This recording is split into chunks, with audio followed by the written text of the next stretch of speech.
Mazmur pasal 47 ayat 1 hingga ayatnya yang ke-10 kita akan berbalas-balasan. Saya akan membacakan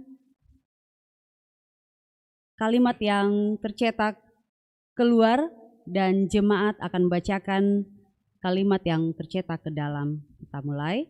Allah Raja seluruh bumi, untuk pemimpin biduan dari Bani Korah Mazmur. Hai segala bangsa, bertepuk tanganlah.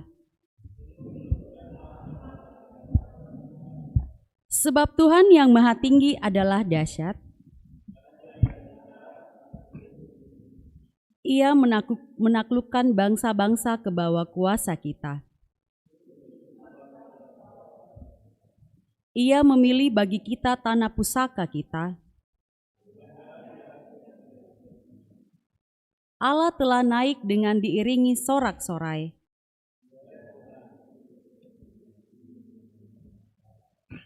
Bermazmurlah bagi Allah, bermazmurlah. Sebab Allah adalah Raja seluruh bumi. Allah memerintah sebagai Raja atas bangsa-bangsa. Para pemuka bangsa-bangsa berkumpul. Sebab Allah yang empunya perisai-perisai bumi.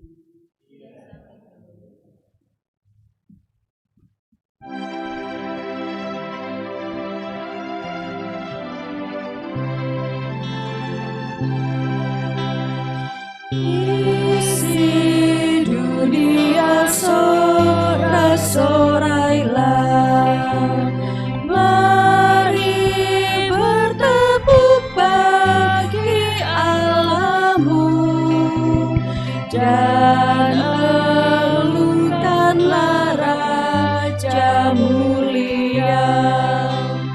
Dia yang menang habislah perang, musuh bertelut takluk bersujud, tapi kaum rendah waris dunia.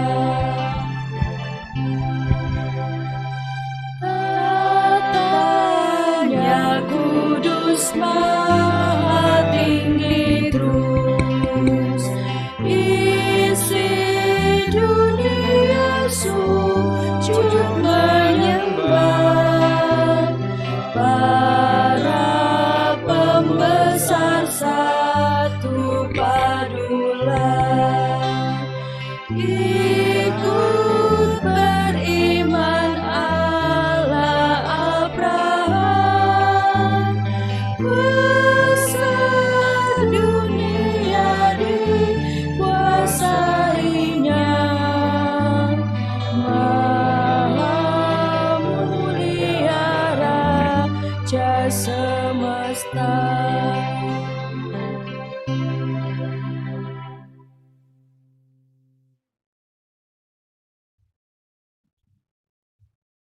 Merenungkan perjalanan hidup yang telah kita tempuh, mari kita dengan tulus dan penuh kerendahan hati kita menghadap Tuhan untuk mengakui segala kelemahan, kekurangan kita dan bahkan dosa-dosa kita di hadapan Tuhan. Dan sambil kita berkata, "Ya Yesus, Engkau berkuasa di sorga dan di bumi. Dengan kuasa-Mu Engkau telah bangkit dan dari antara orang mati. Ampunilah kami jika tidak mengandalkan kuasa-Mu dalam hidup kami. Kami tidak tahan terhadap berbagai tantangan, pergumulan dan penderitaan. Kepadamu kami memohon.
Wujud kasih dan pengampunan Allah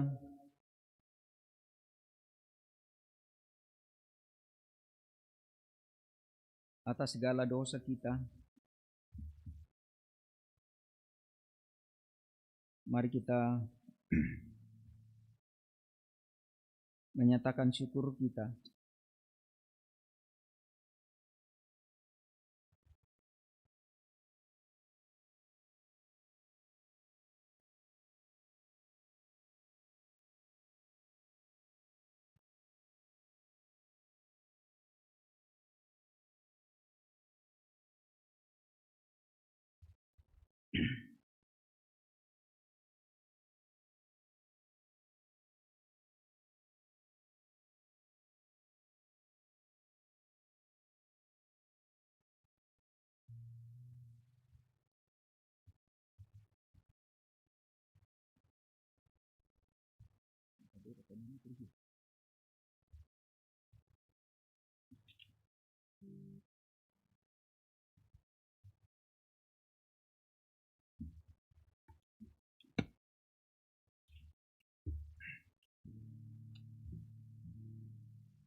Ya, wujud kasih dan pengampunan Allah atas segala dosa kita. Kita dengarkan berita anugerah daripadanya. Kepada kamu sekalian yang tunduk dalam penyesalan, berita anugerah dari Allah dinyatakan kembali. Aku tidak akan meninggalkan kamu sebagai yatim piatu. Aku datang kembali kepadamu. Tinggal sesaat lagi dan dunia tidak akan melihat aku lagi. Tetapi kamu melihat aku. Sebab aku juga hidup dan kamu pun akan hidup.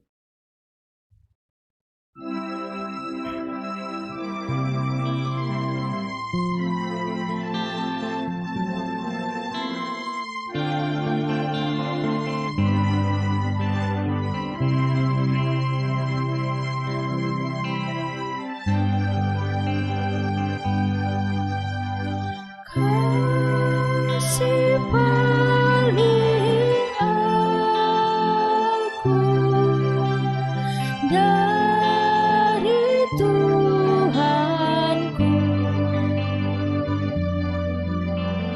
Kini ku sadari di dalam hatiku.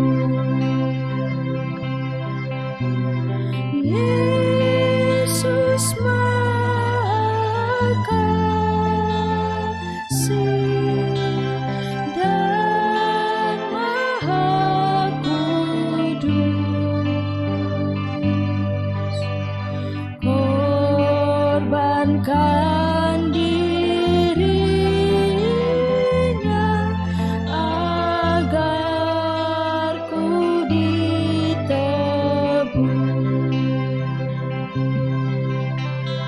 Dia menaklukkan maut dan dosaku.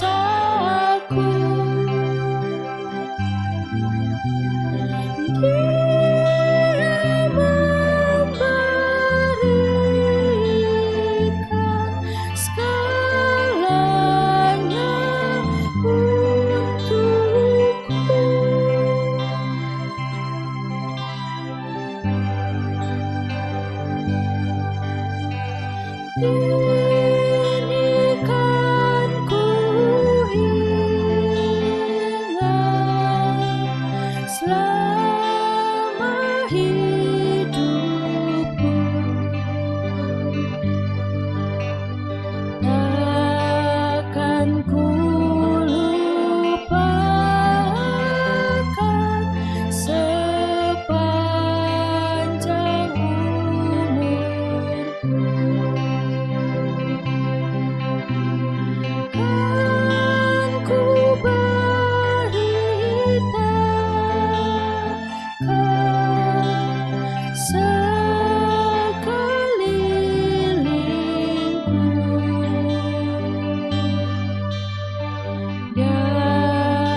terjadi atas diriku.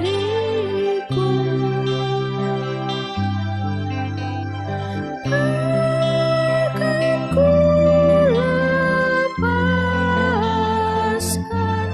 kasih-Mu, Tuhanku.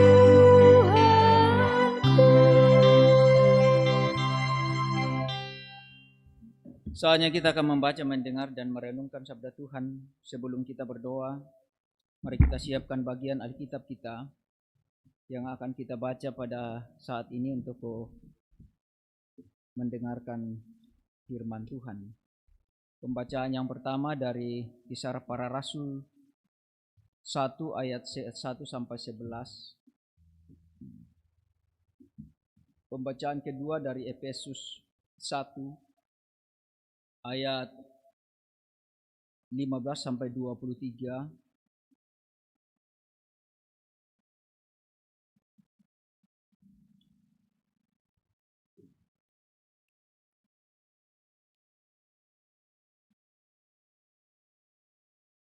Dan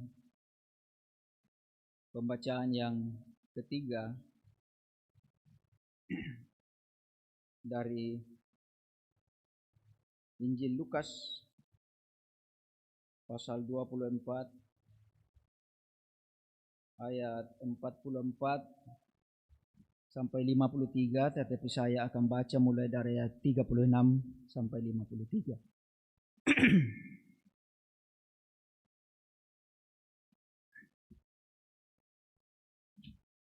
Saya ulangi lagi, Kisah Rasul pasal 1 ayat 1 sampai dengan ayat 11, Efesus 1 ayat 13 dan selanjutnya.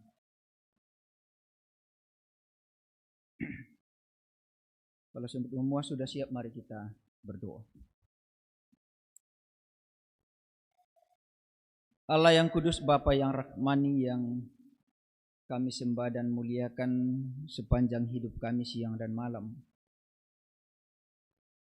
Pagi ini di sini dalam suasana yang penuh dengan kekhusyukan, kami sungguh merindukan hadirat Tuhan. Dan karena itu kami patut bersyukur atas kesempatan ini yang Tuhan masih mungkinkan bagi kami untuk mengalaminya.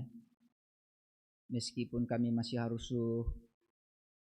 menjalani dalam suasana keluarga-keluarga karena situasi dan kondisi ini yang belum pulih. Kami akan membaca, mendengar, dan merenungkan firman Tuhan.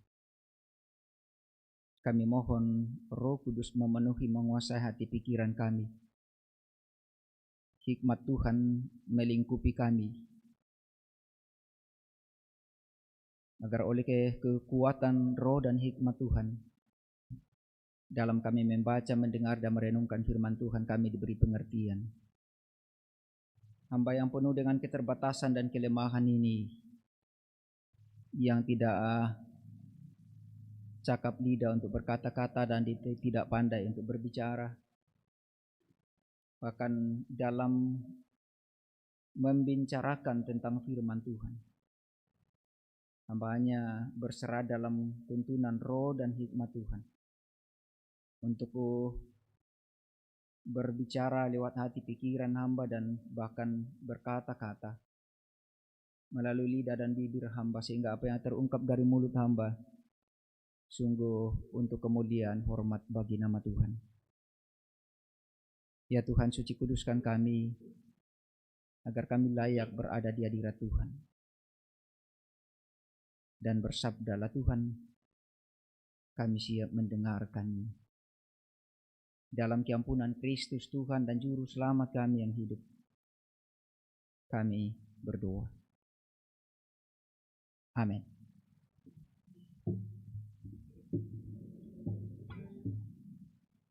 Jemaat yang dikasihi oleh Tuhan, pembacaan kita yang pertama terdapat dalam Kisah Para Rasul pasal 1 ayat 1 hingga ayatnya yang ke-11.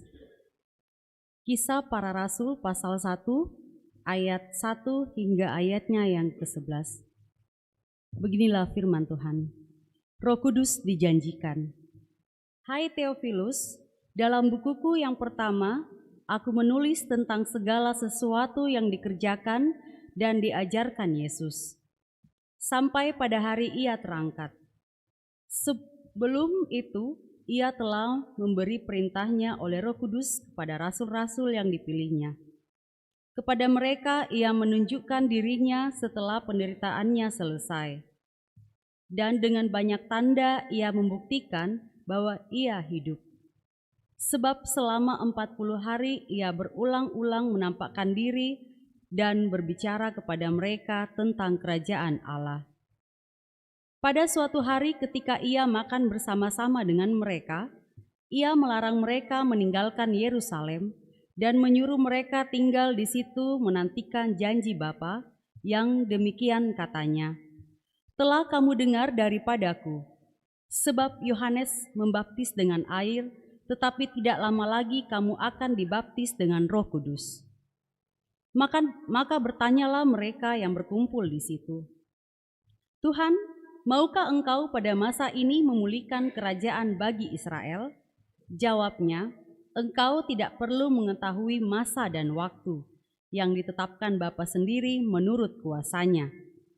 Tetapi kamu akan menerima kuasa kalau Roh Kudus turun ke atas kamu, dan kamu akan menjadi saksiku di Yerusalem dan di seluruh Yudea dan Samaria dan sampai ke ujung bumi." Sesudah ia mengatakan demikian, terangkatlah ia disaksikan oleh mereka, dan awan menutupnya dari pandangan mereka. Ketika mereka sedang menatap ke langit waktu ia naik itu, tiba-tiba berdirilah 2 orang yang berpakaian putih dekat mereka, dan berkata kepada mereka, "Hai orang-orang Galilea, mengapakah kamu berdiri melihat ke langit? Yesus ini yang terangkat ke sorga meninggalkan kamu, akan datang kembali dengan cara yang sama seperti kamu melihat dia naik ke sorga." Demikian firman Tuhan.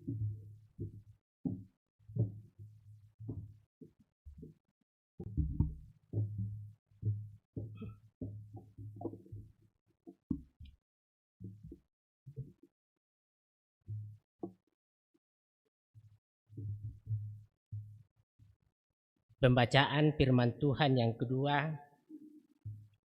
terambil dari Efesus pasal 1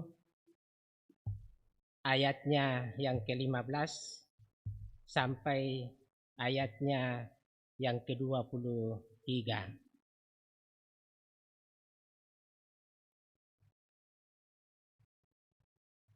Firman Tuhan berkata, doa untuk pengertian tentang kemuliaan Kristus. Karena itu, setelah aku mendengar tentang imanmu dalam Tuhan Yesus dan tentang kasihmu terhadap semua orang kudus, aku pun tidak berhenti mengucap syukur karena kamu. Dan aku selalu mengingat kamu dalam doaku dan meminta kepada Allah Tuhan kita Yesus Kristus, yaitu Bapa yang mulia itu, supaya Ia memberikan kepadamu roh hikmat dan wahyu untuk mengenal Dia dengan benar, dan supaya Ia menjadikan mata hatimu terang, agar kamu mengerti pengharapan apakah yang terkandung dalam panggilannya, betapa kayanya kemuliaan bagian yang ditentukannya bagi orang-orang kudus, dan betapa hebat kuasanya bagi kita yang percaya sesuai dengan kekuatan kuasanya yang dikerjakannya di dalam Kristus dengan membangkitkan Dia dari antara orang mati dan mendudukkan Dia di sebelah kanannya di surga. jauh lebih tinggi dari segala pemerintah dan penguasa dan kekuasaan dan kerajaan dan tiap-tiap nama yang dapat disebut, bukan hanya di dunia ini saja, melainkan juga di dunia yang akan datang.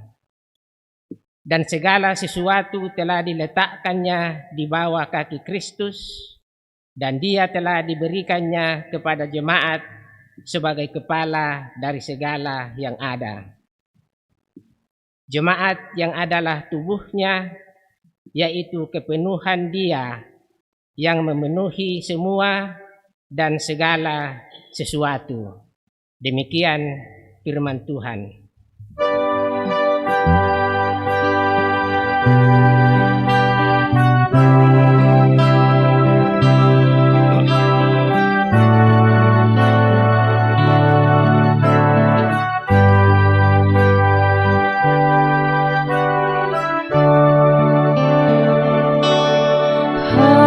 Haleluya, haleluya,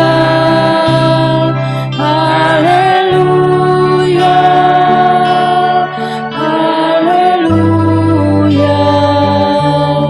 haleluya, haleluya,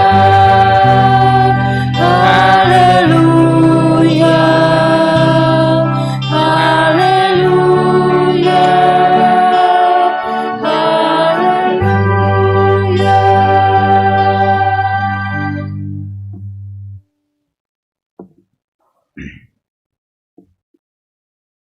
Injil Lukas 24 ayat 44 sampai 53, tetapi saya akan baca mulai dari ayat 36. Yesus menampakkan diri kepada semua murid. Dan sementara mereka bercakap-cakap tentang hal-hal itu, Yesus tiba-tiba berdiri di tengah-tengah mereka dan berkata kepada mereka, "Damai sejahtera bagi kamu." Mereka terkejut dan takut dan menyangka bahwa mereka melihat hantu.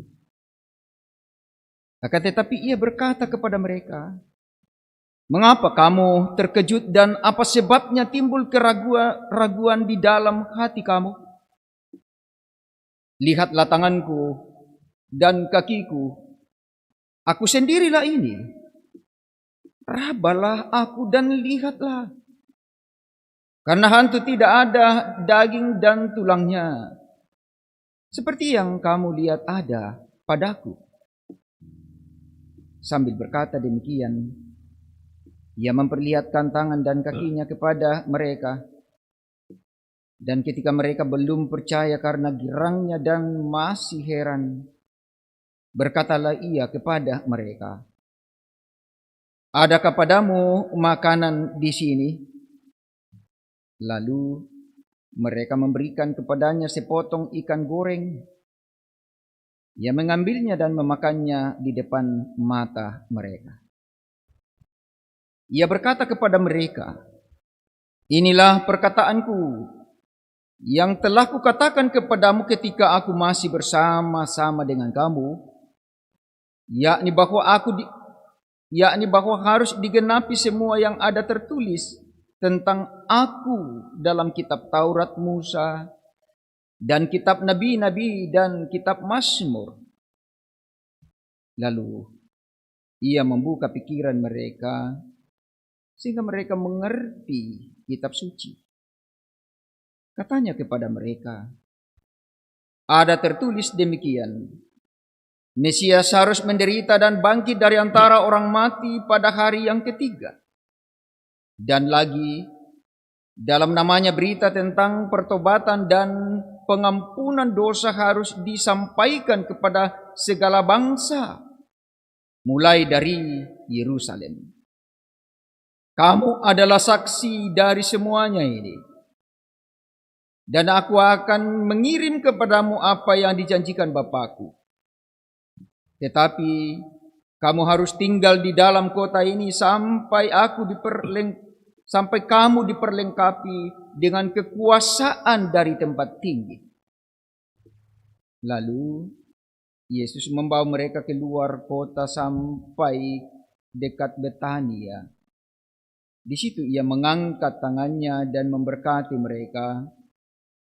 Dan ketika ia sedang memberkati mereka, ia berpisah dari mereka dan terangkat ke sorga.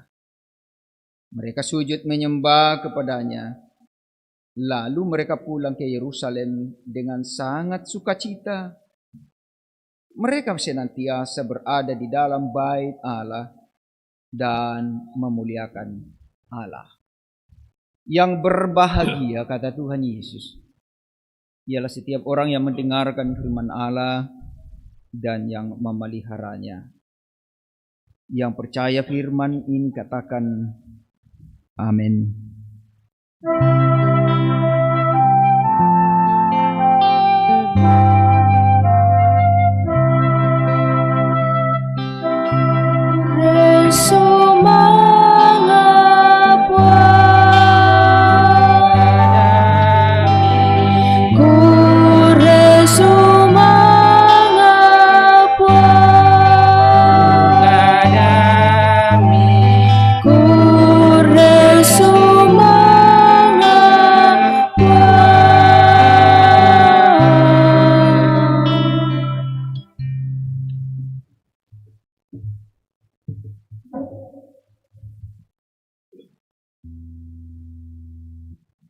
Selamat pagi kekasih-kekasih Tuhan, baik ada dalam ruangan ini yang tentu tidak seberapa, maupun yang ada di rumah-rumah. Saya selamat pagi dan shalom.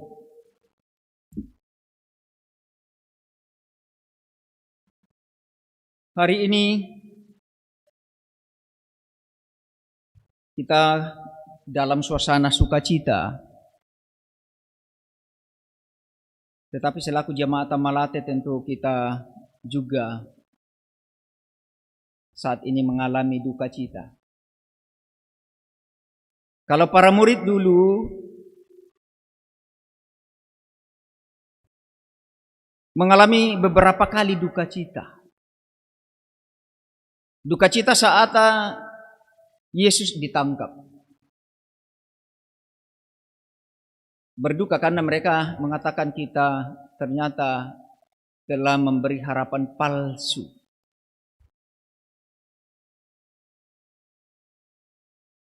Ternyata dia tidak bisa membela dirinya. Lalu kemudian ketika Yesus diseret dan disiksa dan kemudian disalibkan, semakin dalam duka mereka bahwa ternyata memang tidak sanggup untuk membela dirinya, apalagi kita. Apalagi ketika Yesus mati, tambah berduka cita.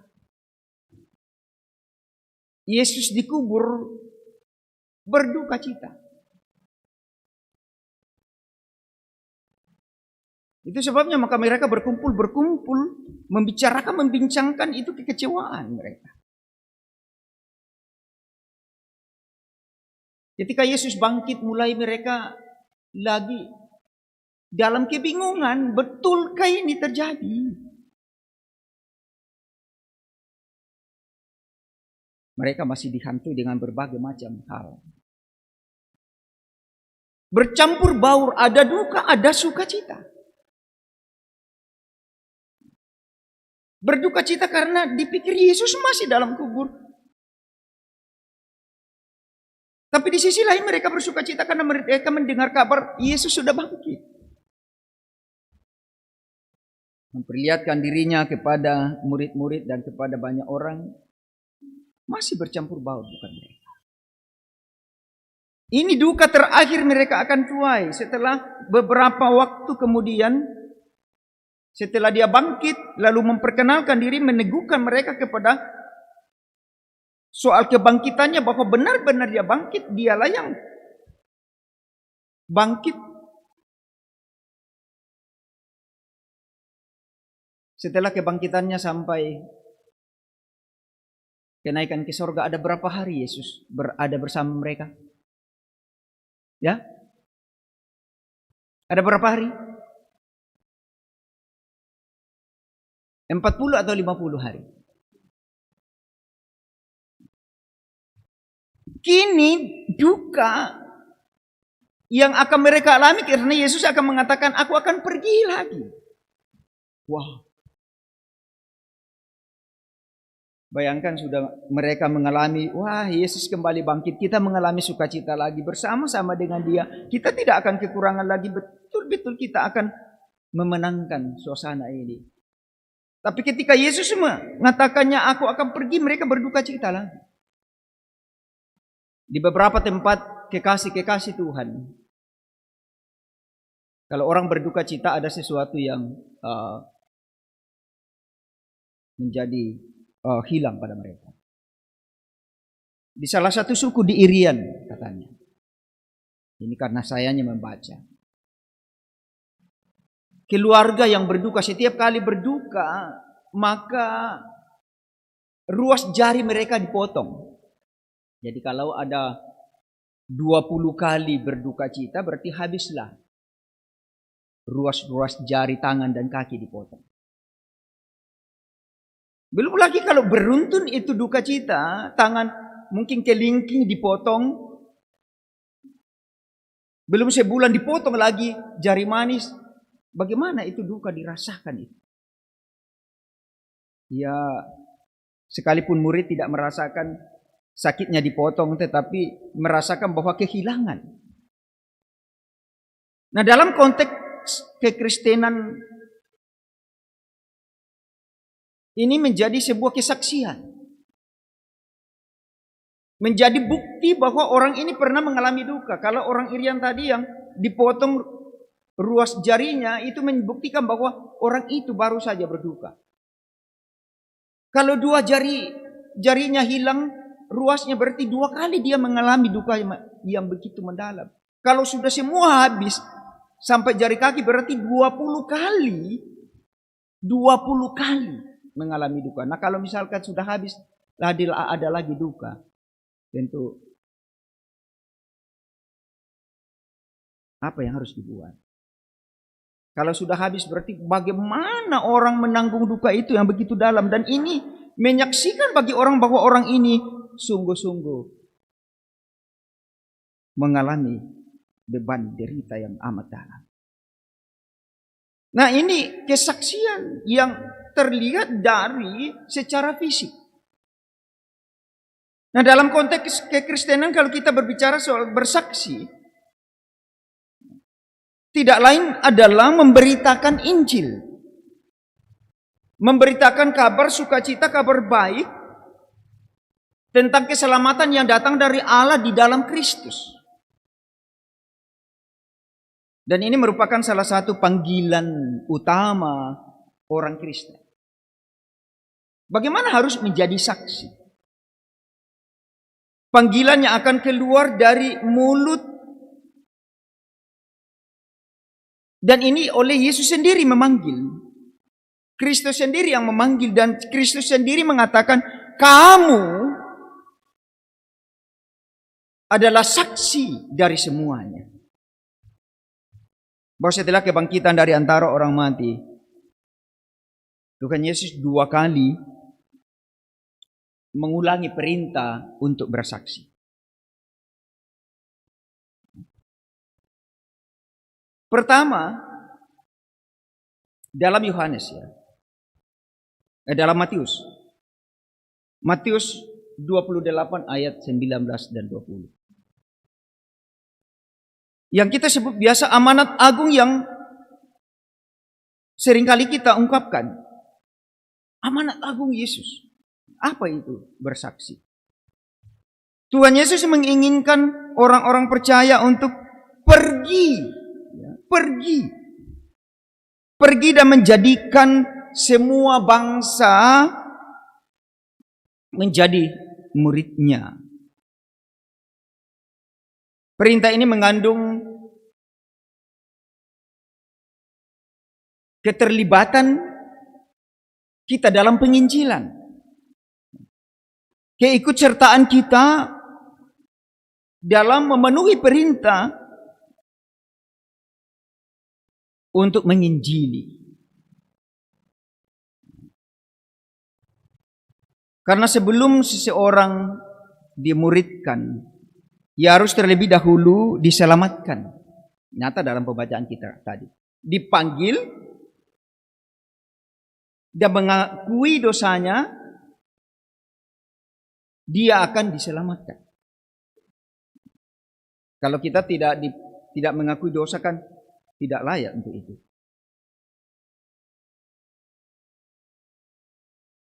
Dipanggil dan dipilih.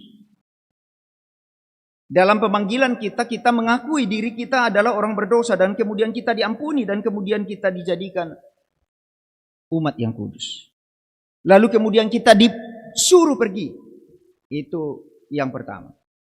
Yang kedua, dalam Kisah Para Rasul tadi yang kita baca. Pada ayatnya yang ke-8, di mana dicatat bahwa Tuhan Yesus menjanjikan kuasa penyertaan Roh Kudus untuk mendukung kesaksian yang tidak lain di sini adalah pekabaran Injil. Pekabaran Injil ini jangan sampai kita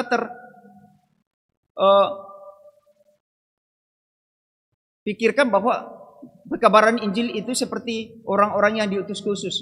Ya misalkan ke daerah-daerah terpencil. Ya. Tidak hanya itu. Tapi bagaimana kita harus menjadikan hidup kita di sini menjadi saksi bagi orang-orang sekeliling kita. Karena yang akan menjadi saksi nyata ada pada diri kita. Bukan dilihat dari soal cacatnya jari-jari kita, bukan. Tetapi apa yang kita buat setiap hari.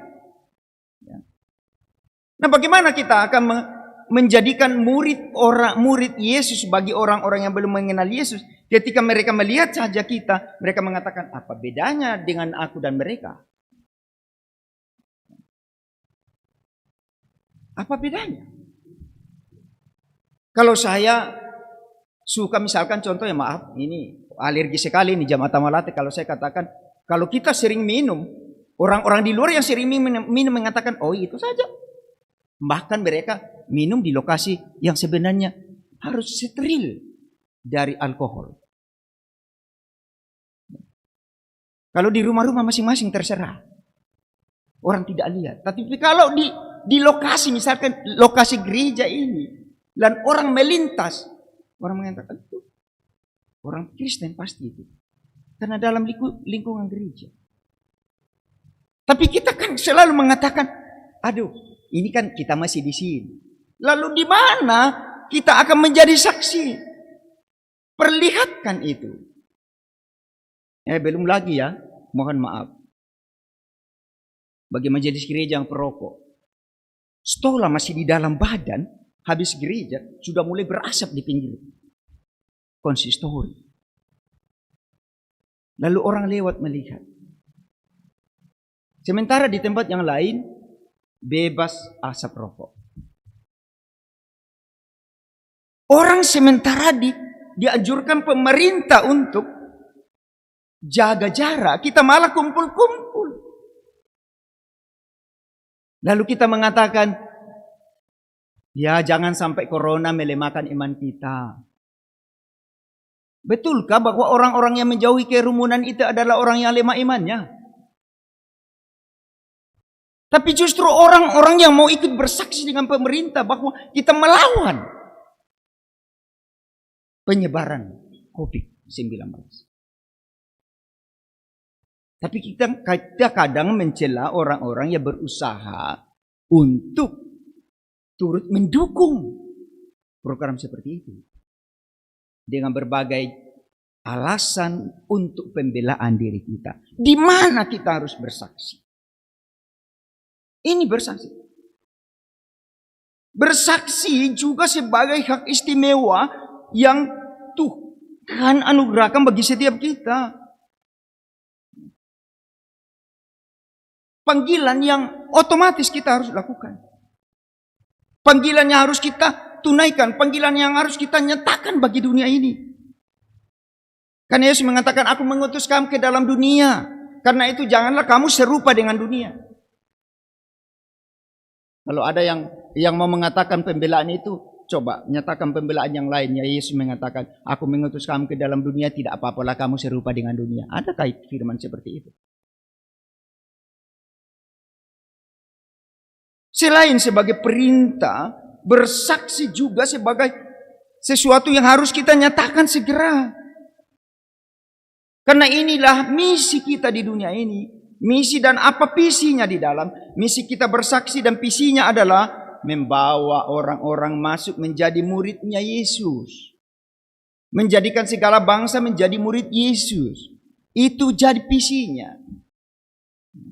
Misi kita adalah bersaksi. Visi dan selanjutnya adalah membawa orang supaya mereka juga menjadi orang-orang yang ikut diselamatkan. Itu tujuannya. Bukan asal, kan aku orang yang kuat imannya. Siapa tahu di dalam hatimu, hanya Tuhan yang tahu. Lalu jangan kita menafikan orang-orang yang berusaha untuk hidup mendekat kepada Tuhan, lalu kita kadang-kadang mencela seperti itu. Di sini Yesus mau mengingatkan setiap orang dan bukan hanya kepada para murid. Bahwa Yesus datang ke dalam dunia untuk menyelamatkan semua orang, itu tujuannya. Dan kemudian ketika semua orang sudah dipersiapkan, para murid dipersiapkan, termasuk juga kita dipersiapkan. Ya. Dan sampai hari ini, tugas kita itu adalah memberitakan firman, bersaksi, sambil kita menanti kedatangannya yang kedua kali. Kita akan menyatakan kesaksian itu sampai ia datang. Dan dikatakan ketika ia datang, yang ditemui dalam kesetiaan, itulah menjadi hamba yang berguna.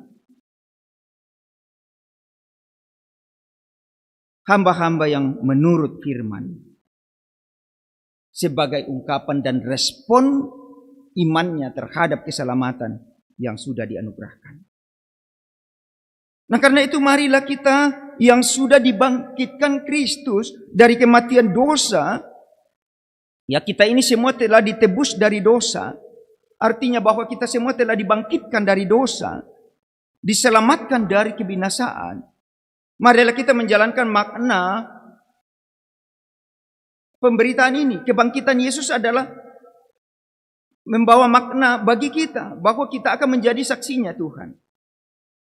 Dan wakil Tuhan memberitakan kebenaran Tuhan sampai ke ujung dunia.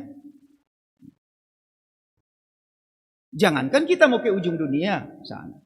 Kita saja di ujung kompleks gereja ini, kita belum menjadi saksi yang benar. Bagaimana harus menyeberang dari luar pagar gereja. Sedangkan dalam sudut-sudut gereja saja, kita masih seakan-akan menganggap Tuhan tidak ada. Kalau pelayan-pelayan tidak melihat, kalau penatua, diaken tidak melihat, atau pendeta tidak melihat, ya kan tak saya tahu tiro ki.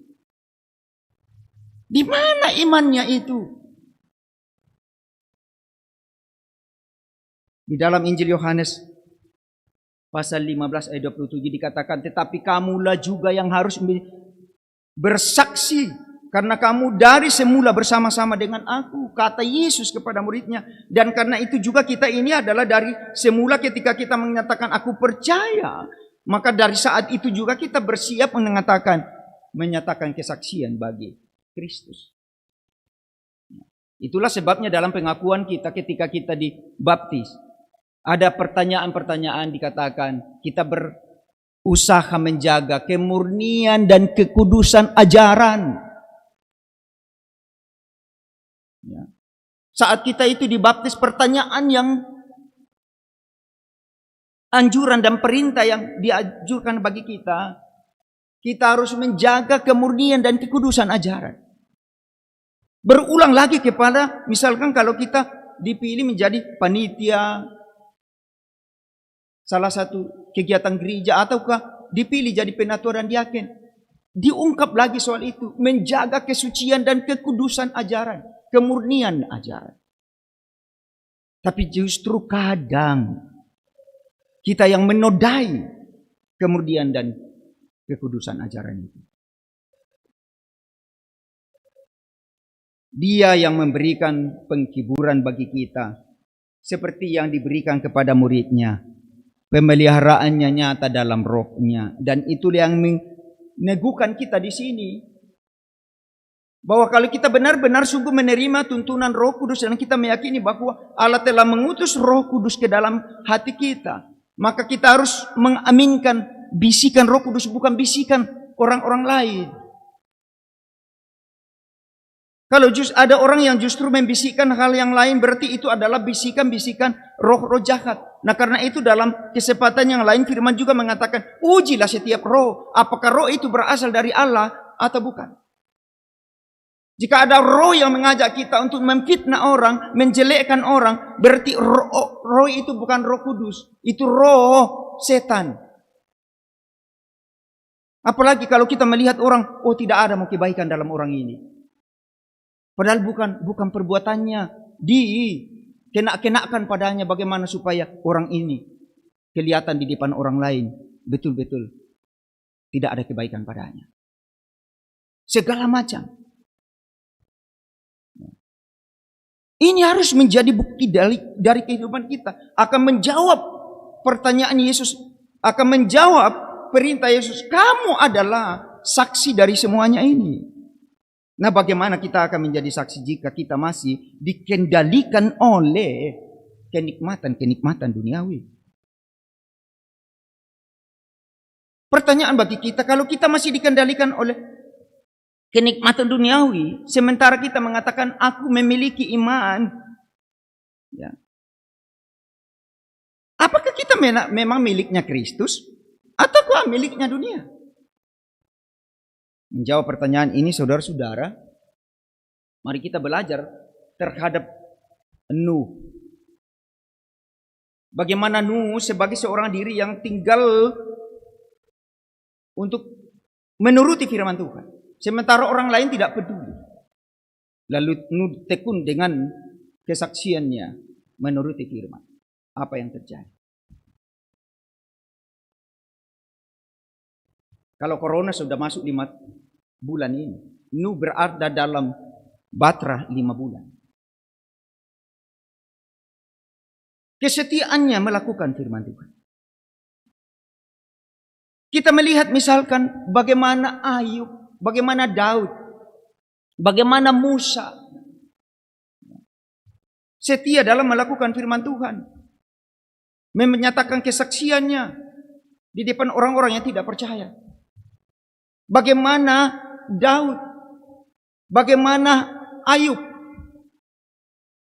yang sudah bergelimang dengan derita masih tetap bersaksi.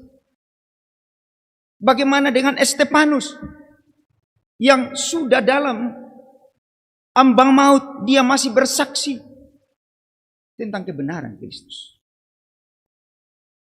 Lalu bagaimana dengan kita? Dalam situasi dan kondisi yang kita alami saat ini, apa kesaksian kita?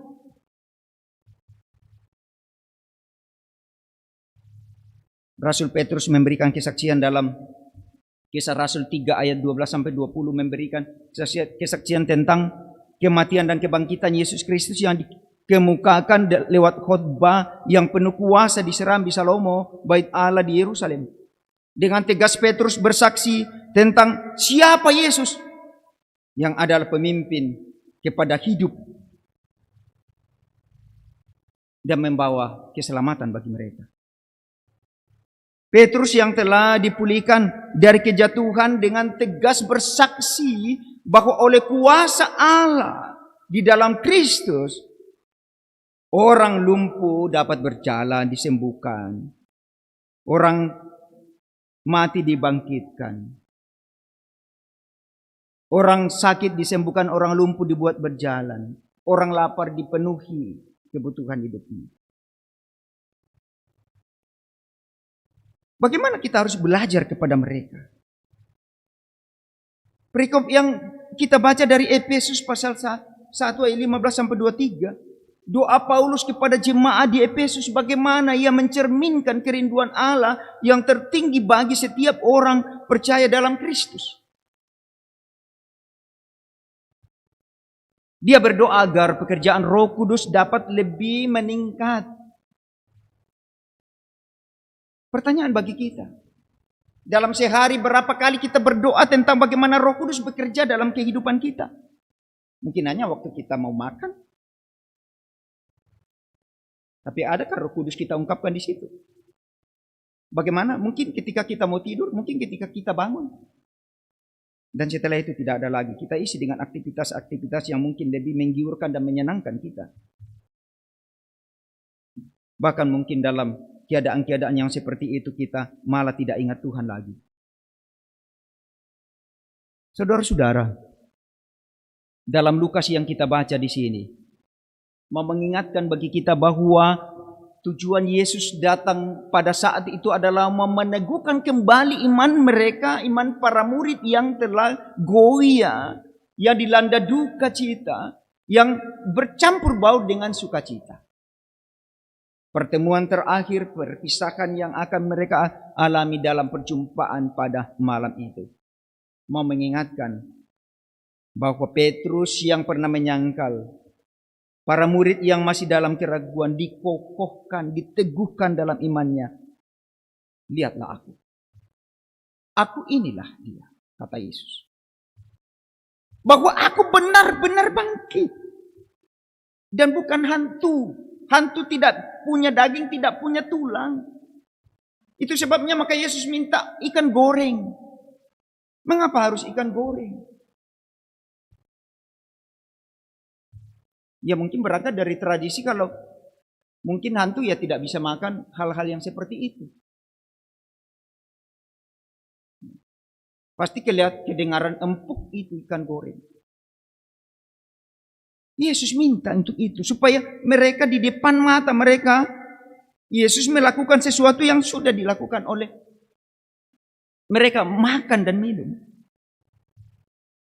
Dan satu hal di dalam, bahwa dikatakan Yesus dalam ayat 44. Ini semua adalah penggenapan dari firman.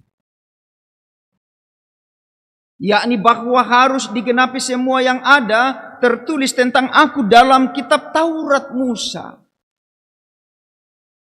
Dalam kitab para nabi-nabi dan Mazmur. Penggenapan. Supaya nyata dan genap bagi mereka. Dan demikian juga ketika mereka diutus adalah juga bagian dari penggenapan firman. Dan hingga hari ini ketika kita diutus itu juga adalah kita memenuhi tuntutan firman. Oleh karena itu jemaat yang dikasihi Tuhan, cara hidup yang benar sebagai anak-anak Allah adalah bentuk kesaksian hidup. Bukan sekedar diperkatakan di mulut, mengajar orang tetapi kita sendiri tidak melakukan. Kita banyak sekali mengungkapkan ayat-ayat Alkitab di dalam WA dan apa segalanya, tetapi kita sendiri tidak melakukan. Khotbah dan pengajaran tentang iman, harapan dan kesaksian yang dimiliki oleh orang Kristen adalah hal yang penting dalam kehidupan. Untuk terus-menerus diwartakan, diberitakan bagi keliling kita. Tetapi penting juga untuk kita ingat bahwa cara hidup sebagai anak-anak Allah turut mempengaruhi kesaksian kita. Bagaimana orang bisa menerima Kristus ketika lebih dahulu kita sudah mencelah Yesus dalam diri kita.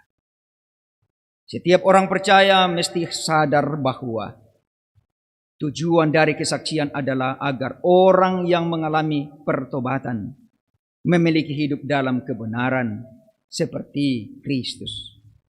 Seluruh hidup Kristus menggambarkan dan mengajak bagi kita untuk taat kepada Bapa.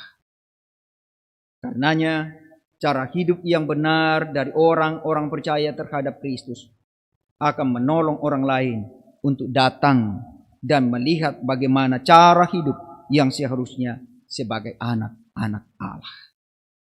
Mari tunduk sejenak. Kita bersyukur telah ditebus dan dipanggil menjadi orang Kristen untuk punya misi dan visi. Misi kita bersaksi tentang Kristus dan kuasanya yang telah bangkit. Dan visi kita menjadi alat di tangannya untuk mengajak orang menerima berkat di dalam Kristus ketika mereka menjadi murid-muridnya. Dan kemudian mereka juga akan menjadi saksi sampai Kristus datang kembali. Amin.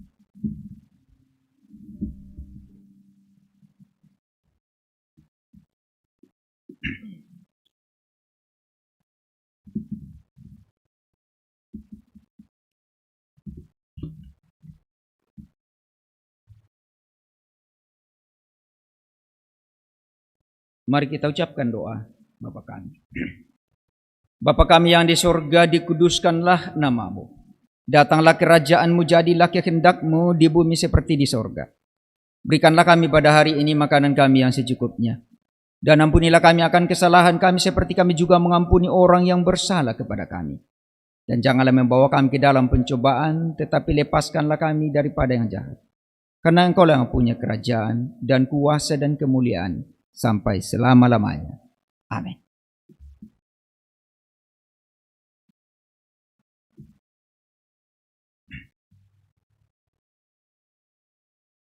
Mari berdiri dan bersama-sama dengan seluruh orang percaya dari sepanjang abad di segala tempat.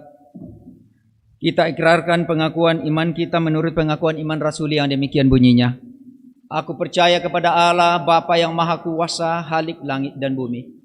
Dan kepada Yesus Kristus, anaknya yang tunggal Tuhan kita, yang dikandung daripada Roh Kudus, lahir dari anak darah Maria, yang menderita di bawah pemerintahan Pontius Pilatus, disalibkan, mati dan dikuburkan, turun ke dalam kerajaan maut.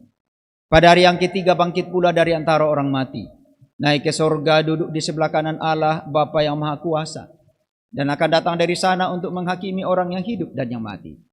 Aku percaya kepada Roh Kudus, gereja yang kudus dan persekutuan orang kudus, pengampunan dosa, kebangkitan daging, dan hidup yang kekal. Amin.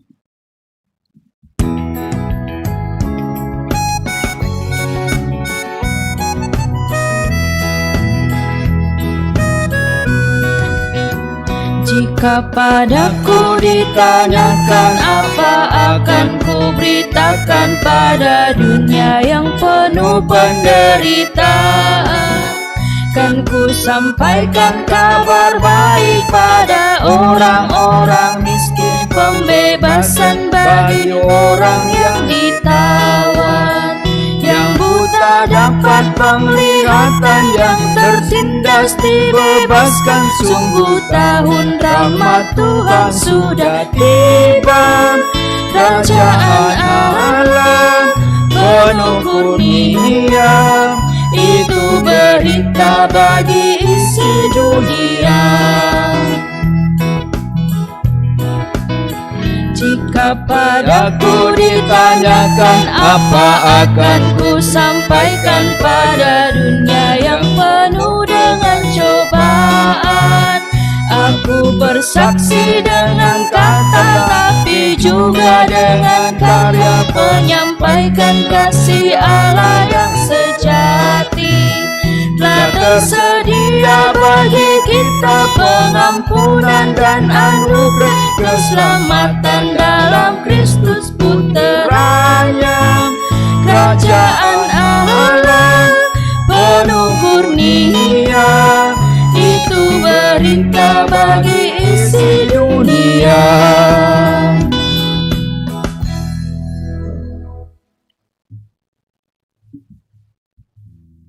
Jemaat yang dikasihi oleh Tuhan, tiba saatnya kita akan memberikan persembahan sebagai tanda ungkapan syukur kita kepada Tuhan.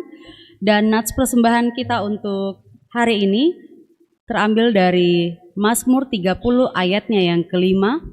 Nyanyikanlah mazmur bagi Tuhan, hai orang-orang yang dikasihinya, dan persembahkanlah syukur kepada namanya yang kudus.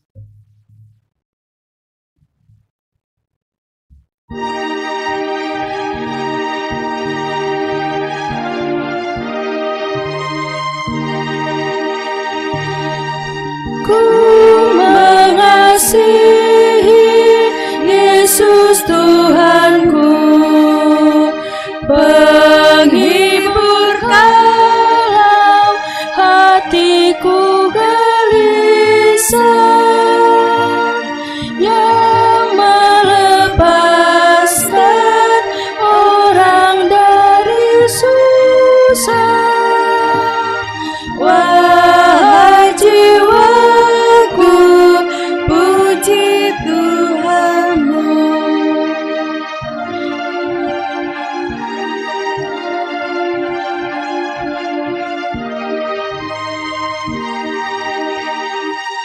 Ku mengasihi Yesus penebus,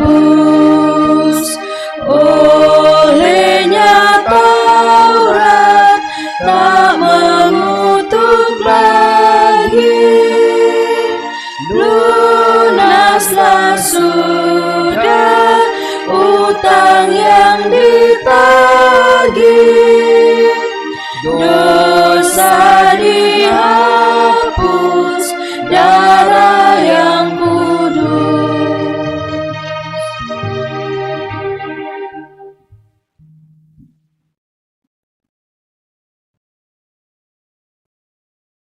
Kita akan satu dalam doa syafaat. Seperti yang saya sudah awali tadi, bahwa hari ini kita jemaat Tamalate kembali dilanda duka setelah tadi malam jam 2 pagi kekasih kita Bapak Nahum telah menghembuskan napas terakhir dan langsung dimakamkan pada jam 6 tadi pagi. Sehingga kita tidak dapat berbagi rasa dengan mereka dalam suasana itu. Kita tidak bisa untuk melayat karena pihak rumah sakit langsung memakamkannya. Kita dukung dalam doa keluarga yang berduka, istri dan anak-anak dan seluruh rumpun keluarga yang tengah menghadapi duka mendalam ini. Kita juga terus dukung dalam doa keadaan istri dan anak-anak mereka yang tentu dalam berbagai keraguan dan kecemasan. Sekalipun itu belum ada pemeriksaan swabnya ataupun belum dirapid tes, tetapi kita yakin bahwa pertolongan Tuhan dapat memungkinkan mereka untuk bisa bebas dari semua yang tidak terduga. Kemudian kita dukung dalam doa kekasih-kekasih Tuhan yang menjalani perawatan di rumah sakit maupun yang menjalani perawatan di rumah karena penyakit kronis dan bahkan faktor usia dan fisiknya tak berdaya.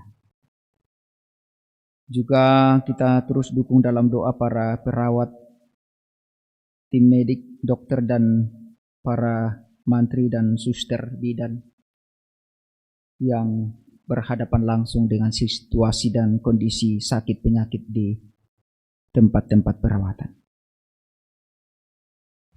Kita juga tentu berharap bahwa semoga wabah ini segera berlalu, sehingga suasana ekonomi yang sedang terganggu dan bahkan sedang lisut dan layu ini segera dipulihkan. Demikian juga kita akan kembali beraktivitas sebagaimana mestinya. Baik, kita berdoa. Allah yang kudus, Bapa yang rahmani, Allah yang telah memanggil dan memilih kami menjadi umat ketebusan imamat yang rabjani kepunyaan Allah, menjadikan kami milik Allah dalam Kristus dan dipanggil, dikuduskan dan diselamatkan, lalu diutus untuk menjadi saksi. Kami mensyukuri pemeliharaan Tuhan yang telah kami alami sejenak waktu ini, menikmati hadirat Tuhan dalam ibadah. Kami memperingati kenaikan Kristus ke sorga, yang pada awalnya membawa duka cita dan sukacita juga bagi para murid, menjadi sukacita bagi kami, orang-orang yang percaya di kemudian, bahwa melalui dan oleh Kristus kami telah menjadi orang-orang yang ikut diselamatkan dan dipanggil, diutus untuk menyaksikan kuasa dan kebesaran keagungan Kristus yang telah bangkit itu. Dan dalam kesaksian kami mohon Tuhan terus menopang kami. Berkenan Tuhan memberkati apa yang kami buat hari ini, agar terus akan meneguhkan, menguatkan iman kami untuk ketika kami keluar, kami akan menjadi saksi yang benar, memberitakan kebenaran Tuhan dan keagungan Tuhan dalam hidup kami, tanpa harus takut dan gentar kepada keadaan dunia apapun. Karena kami yakin kuasa Tuhan yang telah bangkit itu jauh lebih besar dari segala kuasa apapun di muka bumi ini.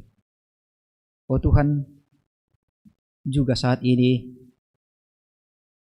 kami berdoa bagi saudara-saudara kami yang masih terus dengan penuh antusias, penuh kerinduan, penuh harapan, penuh kecintaan akan hadirat Tuhan. Tuhan peliharakan dimanapun mereka berada, bahkan ketika mereka beribadah, mengikuti siaran langsung dari ruang Maha Kudus ini. Semoga dalam semangat, kecintaan, dan kekuatan baru, kesehatan baru, terus digunakan sebaik-baiknya untuk memuliakan Tuhan. Dan melalui ibadah yang kami lakukan bersama, baik di sini maupun di keluarga-keluarga, kami telah bersama-sama menyatakan rasa syukur kami. Oh Tuhan, berkenanlah memberkati persembahan yang telah dikumpulkan oleh jemaat Tuhan, baik yang mereka kumpulkan di rumah-rumah atau keluarga-keluarga, maupun yang kami telah kumpulkan di sini. Semoga menjadi persembahan yang berkenan kepada Tuhan dan dapat dipergunakan untuk menata pelayanan, untuk perluasan kerajaan Allah. Demikian hidup dan kehidupan kami, diri dan hidup kami, baik kami yang ada di sini maupun yang ada di keluarga-keluarga. Dalam suasana hadirat Tuhan, kami jadikan diri kami sebagai suatu persembahan yang hidup dan berkenan pada Tuhan. Oh Tuhan, jadikanlah kami menjadi alat anugerah Tuhan melalui kehidupan kami untuk bersaksi bagi kebesaran dan keagungan Tuhan. Sehingga melalui kesaksian hidup di mana kami memberitakan kabar baik, kabar sukacita, Injil Kerajaan Allah, Injil Kristus, orang-orang yang belum mengenal Kristus juga suatu waktu akan bertekuk lutut dan menyembah, memuliakan Tuhan. Ya Tuhan, tolonglah kami, tuntunlah kami dengan roh yang telah diutus untuk datang menghibur, menguatkan, meneguhkan iman kami, memeliharakan kami kemanapun dan dimanapun, karena sungguh tanpa Roh Kudus kami tidak dapat berbuat apa-apa. Tolonglah pula kami Tuhan untuk selalu diajarkan Roh Kudus untuk menguji segala roh, bisikan-bisikan roh yang kadang mempengaruhi pikiran kami dan suasana hati kami. Menguji setiap roh itu sungguhkah dari Tuhan atau dari dunia, sehingga melaluinya kami boleh hidup sungguh-sungguh dan benar-benar berjalan pada jalan Tuhan. Ampuni kami Tuhan jika sekiranya dalam kehidupan kami belum menerima sepenuhnya penyertaan roh itu, ketika kami masih mengikuti kehendak diri kami dan bahkan mengikuti ajaran-ajaran dari sesama kami yang tidak untuk memuliakan Tuhan. Ya Tuhan, kami terus berharap sekiranya mungkin semua ini telah berlalu dari kami. Wabah ini dihapus dari muka bumi ini. Virus corona ini dihapus dari bumi tercinta Indonesia, anugerah Tuhan bagi kami. Kami yakin dan percaya bahwa hanya dalam kuasa Tuhanlah bisa terjadi. Sehingga kami dapat kembali untuk menjalani hidup kami dengan sebaik mungkin seperti sedia kala. Beraktivitas sebaik mungkin sesuai dengan yang Tuhan kehendaki. Melakukan pekerjaan dan tanggung jawab kami dengan baik menjadi kesaksian hidup kami. Dan bahkan kami kembali bersekutu di dalam bait Tuhan yang kudus ini untuk menyatakan kecintaan dan kerinduan kami sebagai orang-orang yang Tuhan telah pulihkan, telah sembuhkan, telah ampuni dari segala kuasa dosa. Ya Tuhan, kami berdoa bagi saudara-saudara kami yang mengalami sukacita sepekan berlalu hingga hari ini, merayakan ulang tahun mereka, pernikahan mereka, kelahiran mereka. Sukacita mereka kiranya diperlengkapi dengan kesehatan dan kekuatan semangat yang baru untuk menjalani hidupnya dengan penuh bahagia bersama dan menapaki hari-hari hidup mereka dengan penuh ketaatan dan kesetiaan hanya pada Tuhan. Menempuh kehidupan rumah tangga dengan penuh bahagia dan menjadi rumah tangga Kristen yang sejati, yang dari dalamnya siang malam Tuhan dimuliakan. Demikian kami memohon kemurahan dan kasih Tuhan bagi saudara-saudara kami yang sedang dalam keterpurukan hidup karena wabah virus corona ini, terdampak oleh suasana yang sekarang ini terjadi. Tuhan, kami berharap kuatkan teguhkan iman mereka untuk tiada pernah ragu dan bimbang bahwa dalam Tuhan mereka terpelihara. Dan semoga dengan kekuatan dan keteguhan iman untuk terus berharap pada Tuhan, kami sama-sama memiliki iman yang hidup di dalam Kristus. Kami juga terus memohon pimpinan dan pertolongan Tuhan bagi saudara-saudara kami yang sedang berjuang untuk menjalani perawatan baik di rumah sakit maupun di rumah masing-masing. Karena penyakit kronis atau faktor usia dan fisik tak berdaya. Tanpa kami harus menyebut satu persatu, kami yakin bahwa Tuhan mengenal dan mengetahui mereka. Situasi dan keadaan mereka yang sedang menaruh harap, Tuhan memberi yang terbaik. Kerinduan kami bersama, kesembuhan mereka alami dan kesehatan baru mereka nikmati. Kekuatan dan semangat baru terus menopang mereka. Sehingga tiada larut dalam keputusasaan, tapi bangkit dalam pengharapan. Demikian juga yang berduka sebagaimana dialami oleh keluarga, istri dan anak-anak dari almarhum Bapak Nahum yang tadi malam terpanggil dari tengah-tengah keluarga dan jemaat masyarakat. Yang juga menambah duka bagi anak istri karena harus langsung dimakamkan dan tidak sempat lagi untuk disemayamkan di rumah tinggalnya. Oh Tuhan, kami mohon penghiburan dan kekuatan untuk istri yang sangat terpukul dengan keadaan ini. Anak-anak yang telah kehilangan ayah tercinta, yang tentu mereka masih mendambakan kasih sayang darinya. Kami mohon penghiburan dan kekuatan untuk istri, anak-anak dan keluarga, agar tiada larut dalam duka mendalam, tapi hidup dalam pengharapan. Sehingga dalam menghadapi situasi dan kondisi ini, mereka juga tidak ikut terpuruk, tapi sungguh-sungguh mengandalkan Tuhan. Kami berharap Tuhan bebaskan mereka dari segala situasi dan kondisi pandemik wabah corona ini, sehingga mereka mengalami sukacita dan bahagia dalam Tuhan. menerima segala kenyataan yang ada, dan percaya bahwa Kristus yang telah bangkit dan telah naik ke sorga, itu juga yang akan datang menemui kami, sehingga setiap orang yang telah pergi akan dibangkitkan dan berjumpa kembali dengan Kristus. Demikian kami yang masih hidup, jika kami masih ada, kami boleh berjumpa dengan Kristus.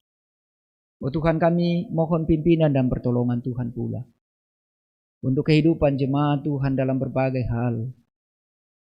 Kami semua yang masih merasakan keadaan yang sehat ini, kami terus berharap Tuhan memperkuat dan memperteguh keyakinan kami, dan kesehatan kami tetap dipertahankan untuk boleh beraktivitas sebagaimana Tuhan berkenan. Kami dapat bersaksi bagi kemuliaan Tuhan. Bagi segenap warga jemaat Tuhan, opa oma yang sudah rentan dengan sakit penyakit, orang-orang tua kami yang dalam berbagai pergumulan, Tuhan tolong mereka, agar juga mereka tiada ragu dan bimbang pertolongan dari Tuhan.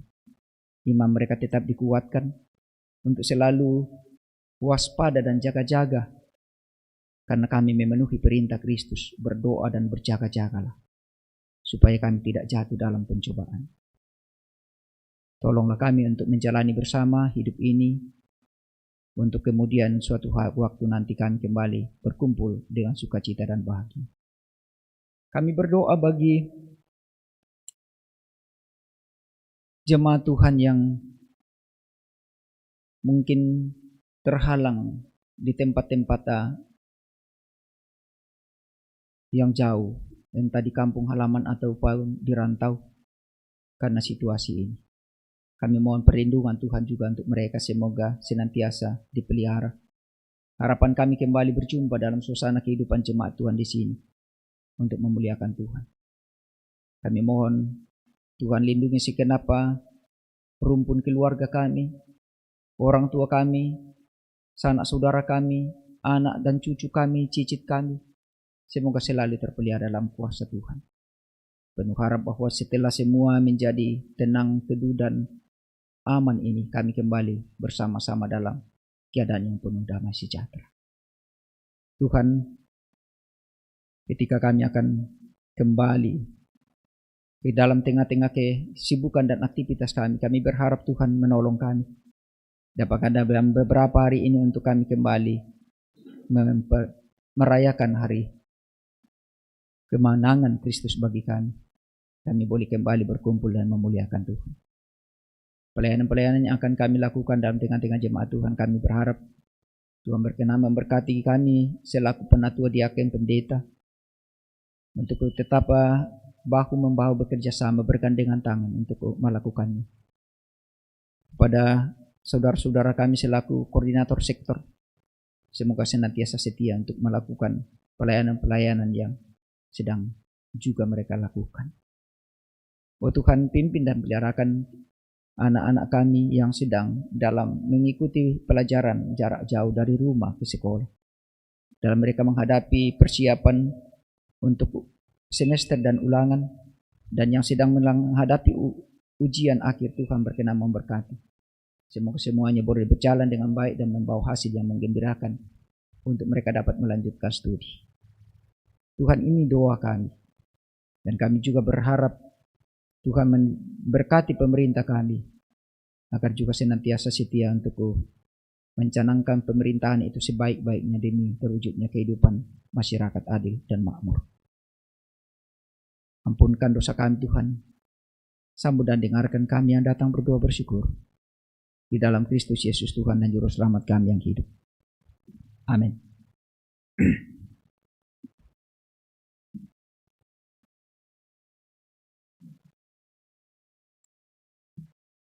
Baik, mari berdiri kekasih-kekasih Tuhan dan bersama-sama kita dengarkan petunjuk hidup baru. Selaku orang-orang yang telah menerima hidup baru dalam Kristus, dengarkanlah petunjuk hidup baru ini. Tetapi kamu akan menerima kuasa kalau Roh Kudus turun ke atas kamu, dan kamu akan menjadi saksiku di Yerusalem dan di seluruh Yudea dan Samaria, dan sampai ke ujung bumi.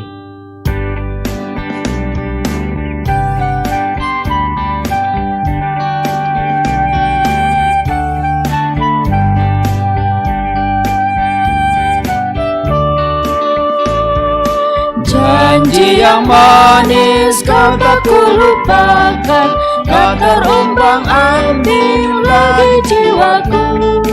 Walau lembah hidupku penuh awan, nantikan cerah langit di atasku. Tidak akan aku lupakan, aku memimpinmu, aku membimbingmu. Tidak akan aku lupakan, aku penolongmu. Yakinlah teguh. Kekasih-kekasih Tuhan, pergilah dan lakukanlah tugas pemberitaan Injil menjadi saksi dari semua ini. Dengan terus mengandalkan kuasa Roh Kudus, terimalah berkat-Nya. Dan jika kembali dalam hidupmu, jangan pernah berhenti bersaksi bagi keagungan dan kemuliaan Kristus yang telah bangkit dan naik ke surga. Tuhan memberkati engkau dan melindungi engkau. Tuhan menyinari engkau dengan wajah-Nya dan memberi engkau kasih karunia. Tuhan menghadapkan wajah-Nya kepadamu dan memberi engkau damai sejahtera.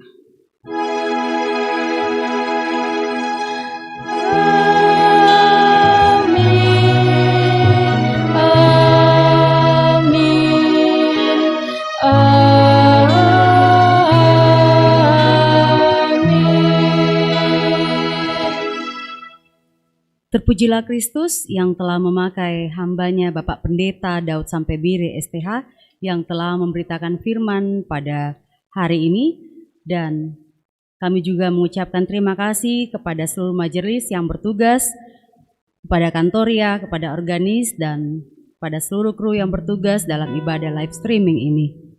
Salam sehat buat kita semua yang ada di sini, dan salam sehat juga buat jemaat yang beribadah di rumah. Untuk menutup ibadah kita, mari kita melantunkan nyanyian PKJ 185 ayat 1 dan 2, Tuhan mengutus kita.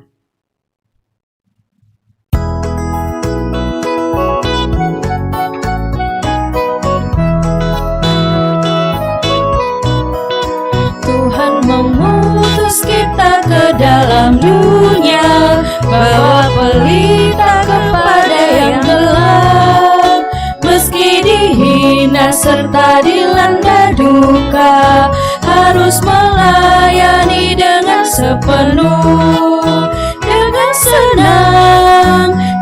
senang, marilah kita melayani umat-Nya. Dengan senang, berarti kita memuliakan nama-Nya.